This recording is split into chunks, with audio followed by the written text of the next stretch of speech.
Hey y'all, welcome back to the homestead. I'm sorry it's been about 2 or 3 weeks since I last posted anything, maybe even longer. We've been kind of going through a lot of stuff here, just some personal issues. But I wanted to kind of give you an update of how the Kratky garden's doing, and I also wanted to share some lessons learned that I've come to discover. So stick around.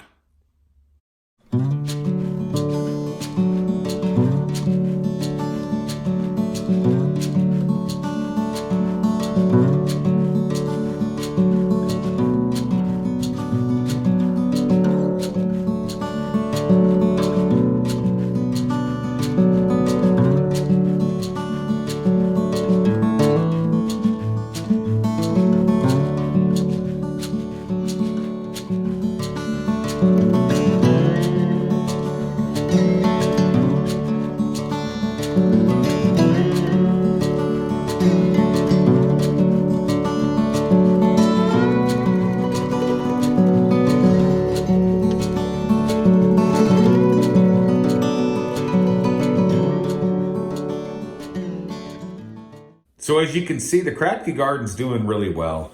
The bell peppers here are growing really, really nice. The tomato plant back here, the San Marzano tomato plant, we haven't gotten any flowering off of it yet. But as you can see, I've had to trim so much of it off. And it's still getting a lot of leaf curl issues with it.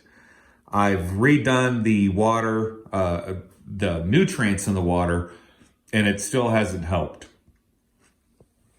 The other ones here that I have, which is my cilantro, it's gone through its shock already, but as you can see, it's starting to grow new planting systems or new plants growing up. The watermelon plant, as you can see here, is growing well. It's doing really well. The other bell pepper plant is doing really well. And these are bell pepper plants along with some basil. And that's doing really well. The cabbage is doing well. And the last bell peppers that I planted were the smallest ones. And as you can see, they're growing pretty good. The other tomato plants here, still no flowerings on them. Still having some issues, as you can see here.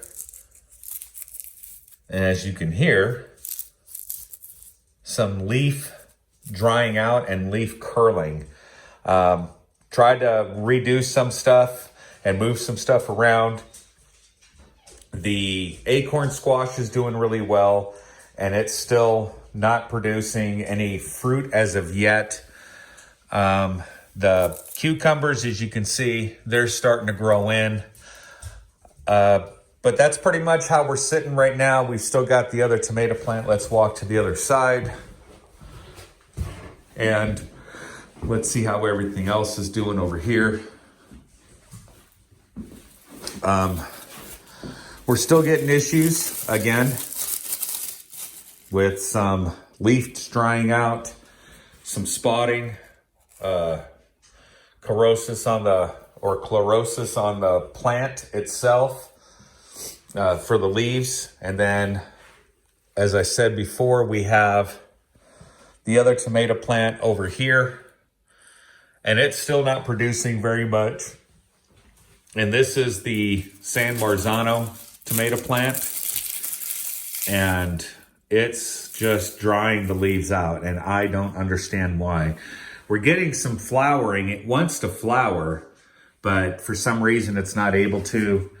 And the green beans, I mean, this thing, I've almost all but given up on it. We got some green beans growing in, but that's pretty much it. And then our other tomato plant here, which is by the south facing window, it's growing, but again, it's trying to flower, as you can see right there. It's trying to flower, and over here. So we'll just let these go. It is coming into the season for us to start planting outside.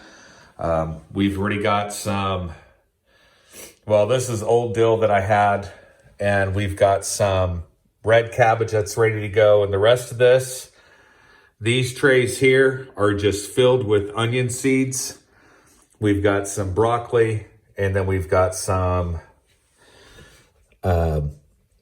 iceberg lettuce, and it's already starting to sprout, as you can see.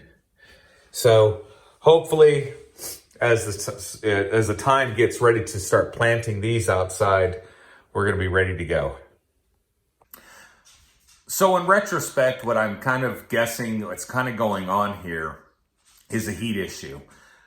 We do keep our back door open some nights just to let the dogs go roam in and out as they wish, and it does drop the temperature in the house. Some mornings I wake up and it's 40 degrees. Some mornings I wake up it's 47 degrees in the house. But I think that's the biggest issue, and I was discussing this with my wife, and I think that the plants are suffering from a heat issue. I don't think it's a nutrient deficiency, as I first suspected it was a nutrient deficiency, but now I'm kind of realizing I think it's a heat issue. I was watching a video from Self-Sufficient Me, and he was talking about tomato plants being in the Solanus family, I believe is what it's called, which means it needs the sun, it needs the heat. So I think that's the reason why our tomato plants aren't producing. And I think that it's kind of stunted the growth. Even for the cucumbers here, I think that's kind of the biggest issue. So that's the lessons learned.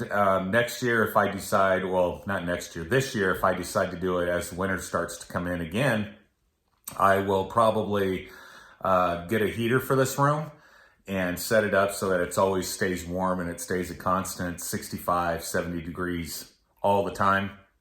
And I'd like to see how that kind of affects the outcome of the plants and the whole Kratky system. So I appreciate y'all watching. We're going to be doing another video here shortly of how to build a 2-story rabbit hutch. A lot of people out here in Portales, New Mexico, they kind of really want to have the rabbit hutches, and the way I build them is more secure, and it's up off the ground, and the rabbit has a lot more room. So stick around.